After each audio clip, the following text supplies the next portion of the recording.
Assalamualaikum warahmatullahi wabarakatuh. Saya Fendi Arianto, SHMH, Konsultan Hukum Ketenagakerjaan. Akhir-akhir ini masyarakat dihebohkan dengan disahkannya Undang-Undang Cipta Kerja.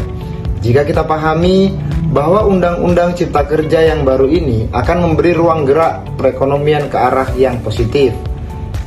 Saya melihat terjadi reformasi struktural dalam mendongkrak pemulihan ekonomi di Indonesia. Oleh sebab itu, langkah ini perlu kita awasi dan terus kita monitoring agar tidak salah arti. Dengan disahkannya Undang-Undang Cipta Kerja ini, kita harapkan mampu mendorong pengusaha dan investor untuk mempercepat pemulihan ekonomi di tengah ketidakjelasan ekonomi global saat ini. Selain itu, hal yang paling mendasar dalam aturan ini penting untuk diketahui bersama agar tidak ada lagi pro dan kontra di tengah masyarakat, sehingga aturan ini betul-betul berpihak pada semua elemen masyarakat, baik pemerintah, pengusaha, pekerja, dan stakeholder lainnya. Saya mengajak masyarakat untuk terus mengawal langkah-langkah pemerintah dalam membuat kebijakan demi kesejahteraan masyarakat Indonesia.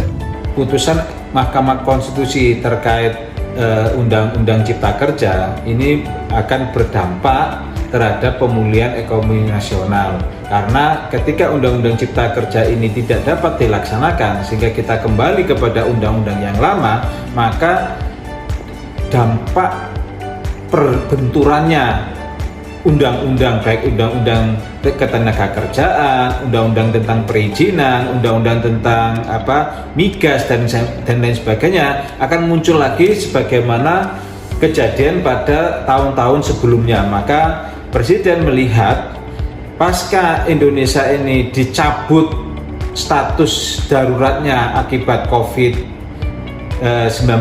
maka diperlukan undang-undang yang baru untuk mempercepat ekonomi nasional.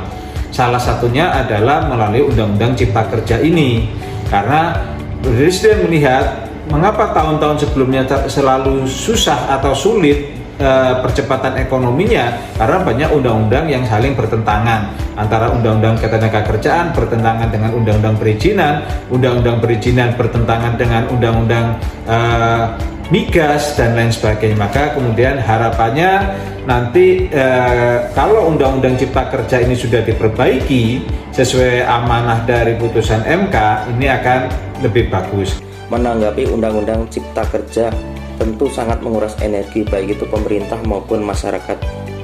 Akan tetapi harus kita sadari bersama bahwa aturan ini sangat dinanti-nantikan oleh para investor dan pelaku usaha. Mengapa demikian? Karena kita pahami isi dari Undang-Undang Cipta Kerja ini akan memberikan kepastian hukum bagi dunia usaha dan UMKM serta para pekerja. Dengan kemudahan dan kepastian hukum tersebut, kita harapkan akan membantu Indonesia yang baru saja dilanda pandemi yang mengakibatkan ekonomi kita cukup terpuruk. Kebangkitan ekonomi Indonesia itu tentu harus ditopang oleh berbagai aspek, salah satunya yaitu kejelasan dan kepastian hukum.